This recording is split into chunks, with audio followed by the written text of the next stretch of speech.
So I could just outplay them technically by playing Genji, but it's so impossible without the Ana here. Knowing when to swap is going to be the difference between you winning and losing a game. Alright. So far in this series, we've gone over the basics of Genji, right? How to play him. And I recommend you go watch my earlier video before hopping to this one, okay? But thus far, we've been worrying about the how with Genji. And instead of worrying about the how this time, I propose another question. What about the when? That's what people don't like to tell you. See, we know that Genji is a close-range assassin character. He's a duelist. He looks for close-range off angles with a combination of high mobility, and he has survivability in his deflect, right? So, if we can't force those situations as much, well, we need to reevaluate and change our playstyle to better fit the situation. So, if we take a look at this clip of me playing ranked, you can see that the composition is quite annoying, not only for me, but in general, okay? So, the enemy team on the Samoa is going to look to anchor with this. Oh, let me get a red one for my epic pen, sorry. They're going to look for a kill box on the point with Ryan Sim. And then on a break is going to be pretty tough for me to break as a Genji alone. It's unrealistic that I'm going to kill either of these stacks. The cast is kind of just on his own. Usually on a flank peeling for me, but whatever, right? So these characters are going to be extremely difficult for me to break through. I'm not going to get any realistic value killing them. So it's going to be extremely difficult for me to walk into their space, and I'm going to be punished if I overextend in some form. So if we go over to the point, let's give you an example. Okay, so the objective of the enemy team, and this Samoa map is really good for it, is they're going to walk up to the point, right? Makes sense.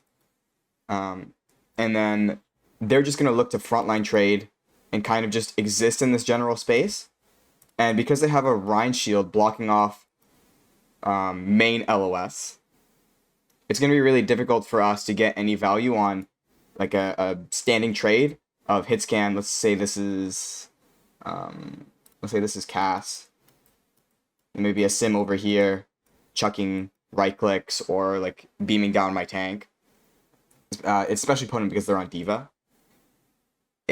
Essentially, if we look at them from the front, we're going to get rocked, right?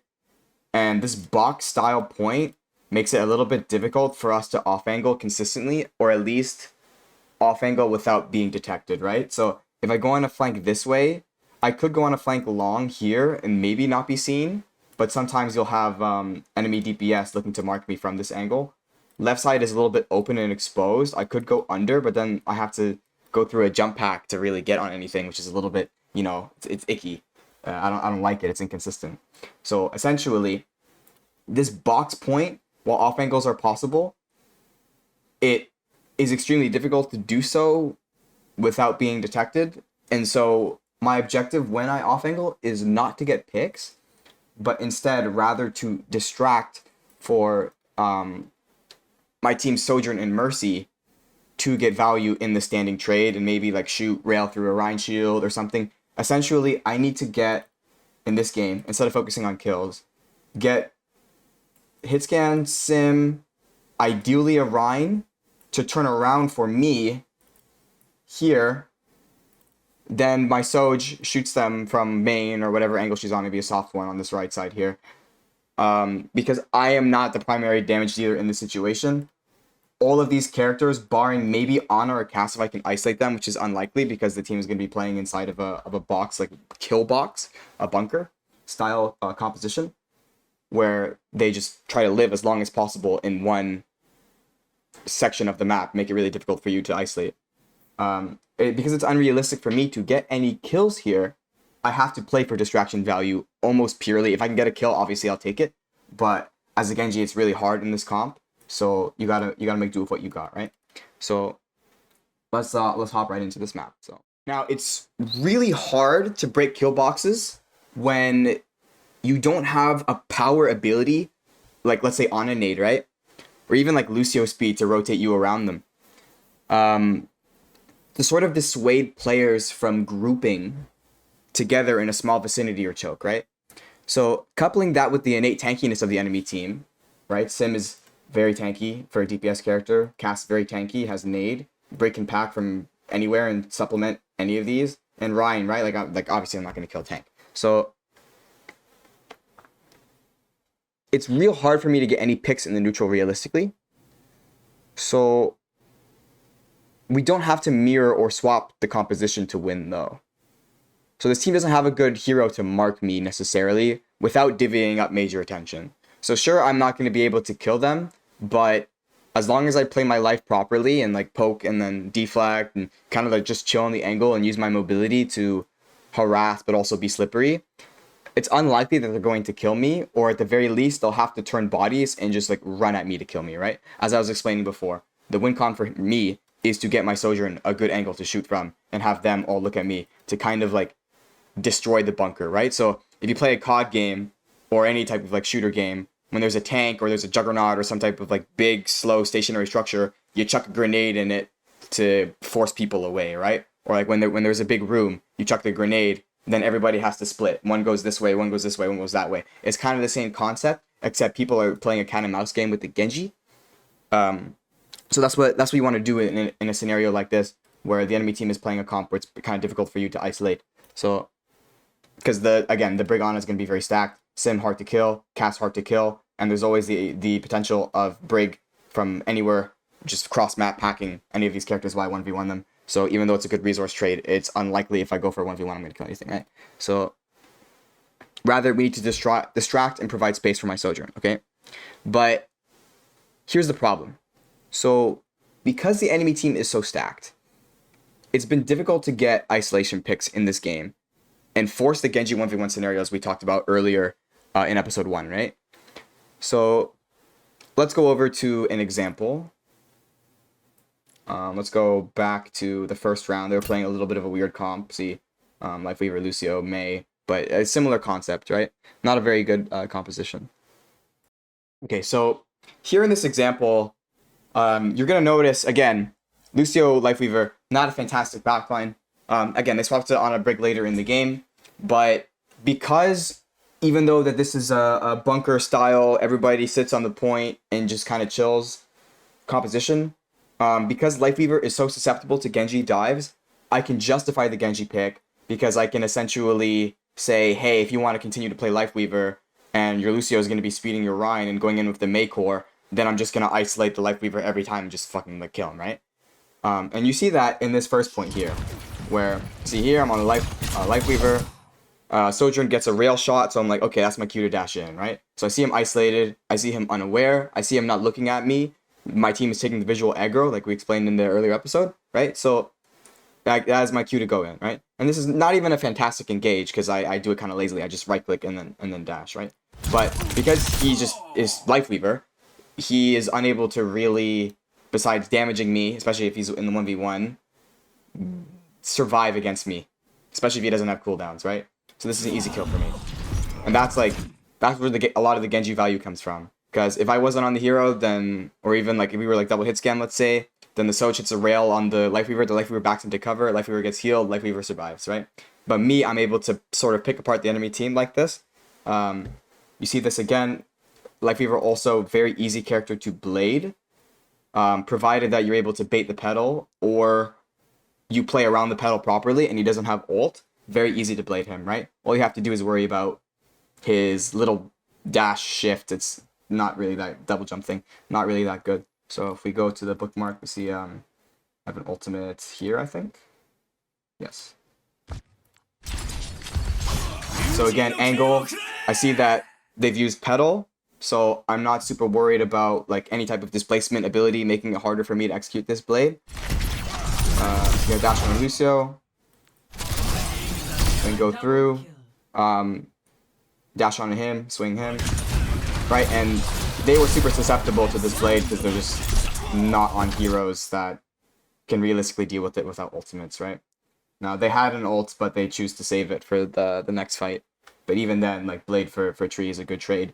Basically, what I'm trying to say is it's very easy to dive a Lifeweaver And even if you don't kill him, you'll get a lot more value than the on a break in the next point. But once the next point happens and we see what they're on, my issue is that I don't actually swap to fit the situation, right? So we go over to the next point, and you're gonna see that I don't get nearly as much value with the same playstyle as I would because of the characters they swap to, and also because my execution isn't on point. But like you get what I mean, right? So go to 2x speed here. And sorry for the choppiness. I do have a little bit of a potato PC, so bear with me. Okay, round guys, whatever. It's kind of a whatever first fight.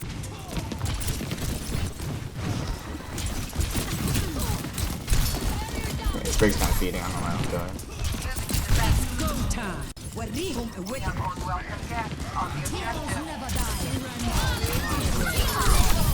So yeah, I'm able to isolate the Ana there and get a pick, but you can kind of tell, just based on how the neutral is going, that because the enemy team is so grouped together, they're not really worried about the off angle, because like, just swatting me away like a fly is going to be enough to get me off of it, right? So you have to be very disciplined in a matchup like this, and for me, it's just not worth it.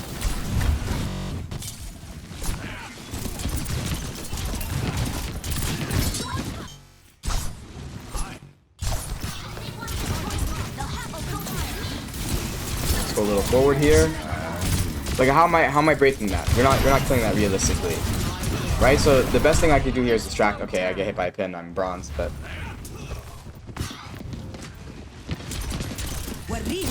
basically this entire match I'm just distracting and taking attention away from the sides, particularly from the right side, because that's a more realistic angle for me to take than the left.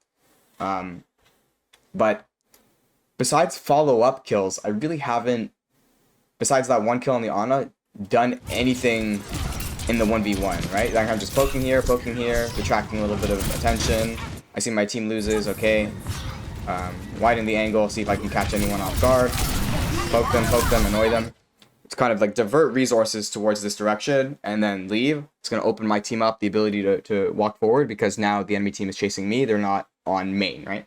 So, like, as good as this gameplay loop is, part of why I talk about when to swap is this situation, right? So Genji, he's a very feast or famine, very greedy character. So you are not, like, this sort of supplementary role isn't good for a character like Genji, because he's more resource dependent. He wants to pop off, he wants to get kills. Obviously, sometimes you can't, but in this situation, if I were to swap to, say, a Tracer, who is less resource dependent than Genji, and would accomplish the same goal, if not better, or like even if not better, like why not do that, right? So Genji, you want to get resets, you want to get kills, you want to blah blah blah. Sometimes you can't. In this situation, it's pretty difficult for me to do anything but follow up. But why don't I have that playstyle with a character that is designed to be more Mosquito-like, right? So obviously Genji can do it, but I think I would be able to get more neutral value from Tracer, like pistols, and have the same level of value, if not higher, if I swap to the Tracer, right? So my mistake is playing Genji for as long as I did. I die once, and I'm like, okay, we're done. We're gonna go Tracer.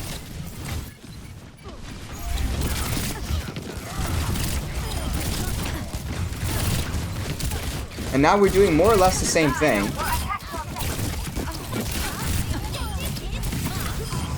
That's kind of whatever. It wouldn't really matter what hero I'm on there.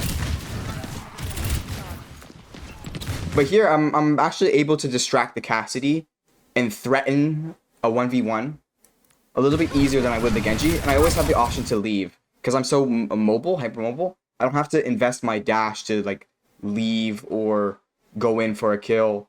I have 3 blinks to play with, right? So I don't have to live and die by that one play.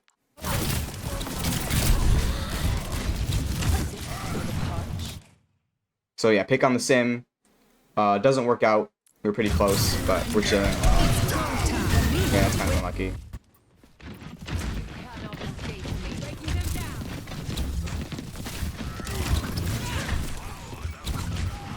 Left side is a lot better than right side beach on this map.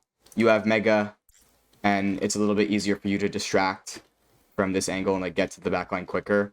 Then from here, you're kind of like naked, and like you have this to play around, but there's no health pack, and then you have to blink all the way over here to get to that mega. It's just more exposed, and you have to go up through this high ground, versus here, you're already up there, so you kind of just like distract and shoot, and you're closer to them, so it's a bit easier.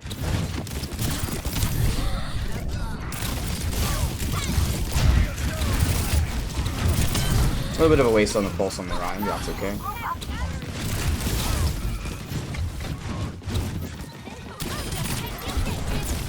So there I threaten the point, and then I blink out. Something that you can do on Genji, but you'll probably have to invest a cooldown or two to do that. Versus for me, it's just a blink, right? Not the end of the world. Sim was out of position there, but I got poked out, so I couldn't kill her. Again, I'm not doing much yet.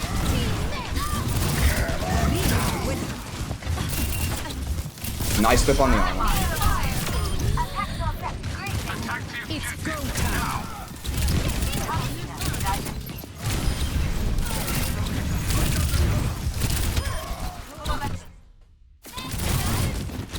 And yeah, you see me getting a lot more value on the Tracer.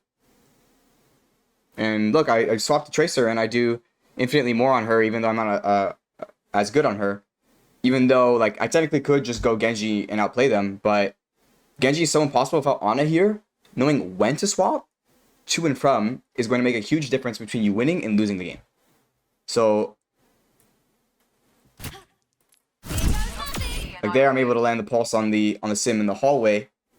And if there was the same similar type isolation play, I wouldn't have been able to make a close doorway play like that if I had like Blade or even like Genji in the neutral, because Break would just pack. I wouldn't be able to one-shot her, right? So the good thing about Tracer is she has Pulse Bomb for like that burst damage. So once you pull someone, if they don't have like a Suzu, it's guaranteed death for any DPS character, right? Except for Cass, like Roll. But everyone else in this comp can die if I pulse them once, right? Versus Genji, I'm very reliant on breakpoints. I'm very reliant on hitting a certain damage threshold to get that burst damage. And break packs and on a nade kind of like dissuade me from being able to do that. So the Tracer swap makes it so that I can, right? So these are things to think about. So there's two ways that I like to dictate, or maybe three ways, that I like to dictate whether or not I play the Genji or justify the Genji on a given day. And you have to rationalize this in your head and be constantly thinking about this to improve. Before you load in a match, during the match, like depending on what happens, right? So number one is the map good to play on for Genji? So what are those maps? Well, you're going to see it on screen here. I'm going to edit it in, but I have a tier list of maps that are good for Genji, and usually these maps involve good flank routes, high verticality so that you're able to wall climb and then drop down on people and set up a close range off angle situation 1v1, right? Abuse his strengths. Number two is my composition good, or is the enemy composition good to play Genji into? So far, we have Ana, Lucio, Ashe, Tracer, Orisa on the enemy team. It doesn't really matter what they're playing. They're all kind of like decent-ish matchups into me. I can isolate the Ana decently. I can isolate the Ashe decently. But as far as my team goes, we have Ana Brig, which synergizes well with me. Ana can nade me in the Winston going on a dive opportunity on high ground, which again, high ground also verticality. And Brig can pack me from anywhere on the map. She doesn't have to aim to heal me, right? So it's a lot easier to heal the Genji and help him commit to more duels with this backline. And then I have the Winston to assist me on dives. Because last game, we were on Diva for a portion of it. I think we were on Ram for a portion of it. And it wasn't working because we weren't hitting together. But now, because I have more of a dive follow-up, it's more realistic for me to greed this Genji pick on the Dorado. Plus, there's high ground for me to stage from. You're going to notice it on this map here. So I can abuse Genji's wall climb on this map and abuse deflect shuriken mix-ups directly in opponent LOS and using Genji's verticality, right? So against characters like double hit scan or even like hit scan on long range map, single hit scan on long range map, playing them straight on or from range is bad, and setting up angles instead is like super important. That's the range they wanna play at. That's the range they're stronger than me at. So it's going to be hard to push the high ground out and get the cart through the first corner here if we don't use the verticality So we have a Winston, Diva, Doomfist, Wrecking Ball, characters like that. I look at my Winston and Ping. These characters, like, they synergize well with Genji. I look at my Winston and Ping, and then I signal that I'm ready to go. We time the dive. Not so great all the time. Sometimes great. We'll see, right? So we'll find out. Okay, so I'm waiting. And I'm already set up on low ground. Tracer marking my Ana. I'm not preoccupied with that. If my Ana dies, I don't care. I'm only worried about getting trades. Why? Because we have respawn advantage. Why? Because we're on attack. We are closer to the point. If this Ana dies, whatever, 10 seconds, and then, you know, that's 340. We still have a lot of time on the clock. Versus if I kill a stationary hit scan on high ground above me here, then we're in a way better situation on the attack, because now the Ashe is, again, slow immobile hit scan. She has to take so long from defense to come over back to the point that realistically the enemy team will either have to fight us directly, which is what we want. We don't want to fight in their space because the Dorado high ground is really oppressive. They're going to duel us and create chaos, which is a fight that a dive team would rather like to have than fight them stationary, these like plant their feet poking hit scans, and we'll win the fight through like bleeding them out over time, hopefully. Ideally, a 5v5 is really hard to win. Or they're going to back off, leave the high ground, and they're going to go set up for the next fight, which we've like kind of soft won. And then we're allowed to push the cart because they're regrouping, right? So like they give up the space. They're like, okay, let's go to the next fight and set up for the next fight. Both of which are favorable for us, okay? So you're going to see me here. I'm on the low ground. I'm ready to set up for this hit above me. You hear me. I will watch this position, right? So I'm waiting for the monkey to engage. The Ashe notices I'm here. That's fine. I'll just, I'll de-peek, and I'm just waiting for the monkey, right? I'm in no rush. I want to set up this dive timing. Okay, so my monkey isn't quite going. At this point, I need to get value, because I've been here for too long. I could stay here forever, but now that my monkey is like established that he's not willing to go, then we're gonna go. At least like a soft dive, get some CDs out to make the next dive a little bit easier, right?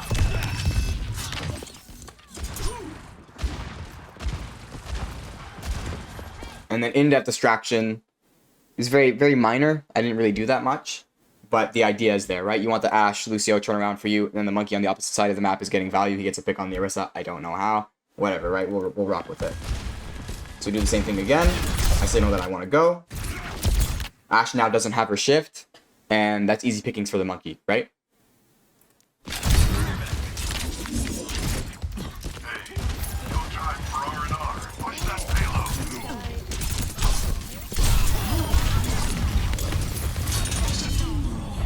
Okay, I can't play like that, like ass, but you get it.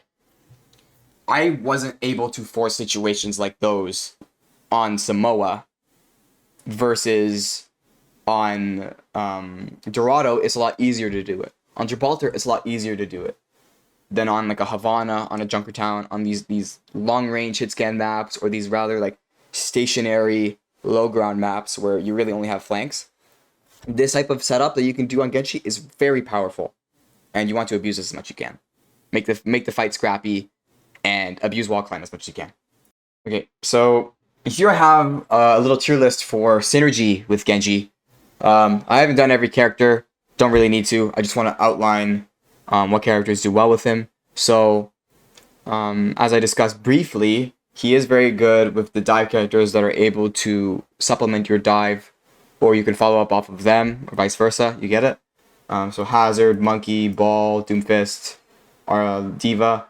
These are all characters that are tanky. They can sustain for you, peel for you in some fashion by detracting aggro away from you, but they can also dive alongside you, right? So all those characters fall into that category. They do it in subtly different ways, which makes them a little bit better or worse than the other. Then you have characters that just raw sustain you or like give you buffs in some capacity, right? So Malga, he can go in with you with Pin, but he can also press Cardiac and give you a little bit of extra sustainability in any given fight. Zarya, pretty self-explanatory. She bubbles you. This allows you to extend your turn. It allows you to absorb abilities like Nade, Sleep Dart, Ana, Brig, like rallying you and stunning you. Like if you get bubbled properly, then you can sustain through that and give her energy. You know, you guys are self-serving, but also in that self-serving, you help each other because you want to dive and Zarya wants charge, so both of you guys win, right? Then characters like Soj and Freya, where you can follow up directly off of their engagement with like shooting, and then you follow up on that pick, you dash through, you get easy pickings, right?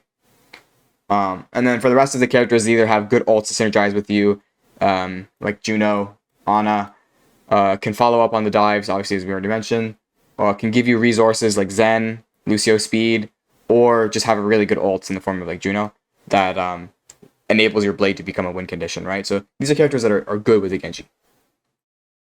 And then here we have characters that are very strong against the Genji, in my opinion. So in the S tier, we have Echo, who is essentially just a better version of you in the 1v1. She can fly and is difficult to hit. She has a beam to beat out your deflect. And she only really needs to hit 1 or 2 body shots or 1 headshot and then start beaming you in the 1v1 to win. So unless you get a really good deflect on her, it's really difficult to win in the 1v1. And even in neutral, she's quite difficult to hit. It's probably her best DPS matchup is us, right? And then the Zarya, you're good with her, but you're also bad against her. It's very easy for Zarya to peel off your engage, and then if at any point you invest dash and you're not smart about it, then you just die to Brig flailing you on a nade, but anything happens to you, they breathe on you afterwards. Genji, you're a very breakpoint dependent character. If you don't get those breakpoints, which Zarya easily denies with her bubble, then it's really difficult for you, right? She also, again, is a beam character, so you can't deflect her. Moira, Sim, Mei, much of the same. Characters that have a beam to dissuade you from 1v1ing them and are innately tanky. Moira especially, Mei especially, right? These aren't as hard to beat because they don't, for one, really invalidate your kit at all. And again, you have to look at Overwatch in the lens of a 5v5 game. So there's 4 other people for you to shoot, right? It's not like we're just forcing 1v1s on the Moira, Mei, Sim all day. There are other people to shoot at, right? But if you have all of these types of characters in one composition together, that's your cue to swap, you know? Like, things get really nasty, right? Venture, hard to 1v1, kind of like Echo in a way, but not as bad. Torb, he just innately beats all dive characters for the most part. It's a little bit easier as the Genji than, say, a Tracer, because you can, like, usually you play Torbjorn on Numbani or these, like, maps with high ground and place turret there and kind of, like, be annoying. But Genji can actually wall climb up there and kind of harass and then deflect and can tank a little bit on the Torb as opposed to, say, a Tracer can or a Sombra can. But it's still not fantastic. Diva really good at marking you and you can't really kill her. And Brig, she's not really a hard matchup for you per se, but she makes, when stacking with another support, killing anything unrealistic. Unless you're like isolating an individual target. If Brig is ever grouped with someone, you are not killing them. I'm sorry, you are not killing them. Unless you have like Blade or something, right? Like in the neutral, you're not killing them. So Brig just kind of doesn't really hurt you, but she denies you the ability to make plays. Same thing applies to Lifeweaver, but the reason why he's not in the A or S tier is because he's fucking Lifeweaver. He's so easy to kill, right? But in conjunction with a Brig or like an Ana or any high sustain type character, Juno even, like, it's not a fantastic backline, but it's damn annoying to play against if you don't have a nade of your own to beat the heal bot, right? So these are generally characters that you want to avoid 1v1ing as much as you can with Genji. If you do, then you need to justify it where like, oh, I can actually get this kill, or this value is this distraction value is reasonable given the situation. Otherwise, look to avoid fighting any of these characters, and if a lot of them are in one game, then that might be your cue to swap. Theoretically, you can play Genji in the worst case scenario, but again, I would rather you play Tracer at that point, right? Knowing when to swap is very crucial on this character because he is a character that isn't a one-size-fits-all like a Kiriko or a Sojourn, where it doesn't really matter what matchup you're playing into, you can still innately get high value. Sometimes as Genji, you can get rolled, right? It's not impossible, but sometimes you can get rolled. So remember to swap when absolutely necessary.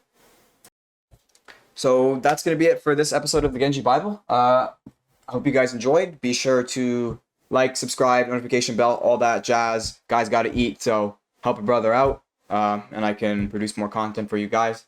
I think the next episode, we're going to go over how to VOD review effectively, whether it be with Genji, but really with any other character, and more importantly, who to VOD review, because who you watch can greatly impact the way that you approach and play the game. So yeah, you guys have a good one, and be sure to stay tuned for any updates on whatever content I decide to release next. And you guys have a good one.